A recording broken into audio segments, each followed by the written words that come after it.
ఆయన పేరు బుద్ధ వెంకన్న. పేరులో బుద్ధుడి పేరుంది, కానీ చేసేవి ఫక్తు రాజకీయం. అది కూడా ఒళ్ళు గగురు పుట్టించే రీతిలో. తన నాయకుడి మీద అభిమానం ఉండొచ్చు, అలా అని రక్తంతో అభిషేకం చేయడం ఏంటి?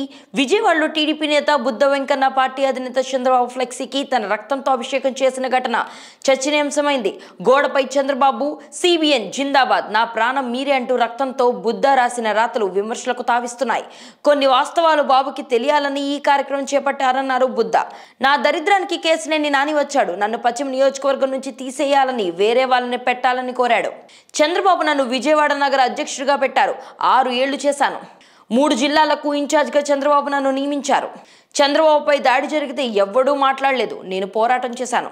ఇలా తాను చంద్రబాబు భక్తుడిగా, బాబు దేవుడిగా భావిస్తున్నానని బుద్ధ చెప్పుకొచ్చారు. చంద్రబాబు కుటుంబం తప్ప వేరే ఎవరూ నాకు నాయకులు కాదన్నారు. పార్టీ కోసం నిలబడే వాళ్లకు అవకాశం ఇవ్వాలంటూ ఆయన తన మనసులో మాట చెప్పారు. విజయవాడ వెస్ట్ లేదా అనకాపల్లి పార్లమెంట్లో నుంచి పోటీ చేయాలనుకుంటున్నారు బుద్ధ. బ్లాక్మెయిల్ లేదంటూనే బెదిరించే ప్రయత్నం చేస్తున్నారంటూ తెలుగు తమ్ముళ్లు చెవులు కొరుక్కుంటున్నారు. जिंदाबाद जिंदाबाद जिंदाबाद सीबीएम जिंदाबाद जिंदाबाद जिंदाबाद सीबीएम जिंदाबाद जिंदाबाद जिंदाबाद सीबीएम जिंदाबाद जिंदाबाद जिंदाबाद सीबीएम जिंदाबाद जिंदाबाद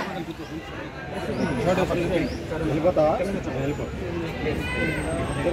నాగమ కేలరు నేను ఎనకిస్తున్నది ఏది అదిగో మాటపడినట్లేదే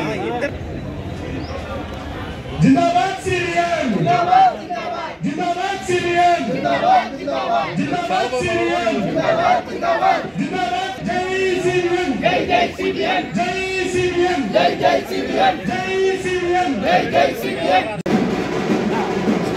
అది ఓడన్న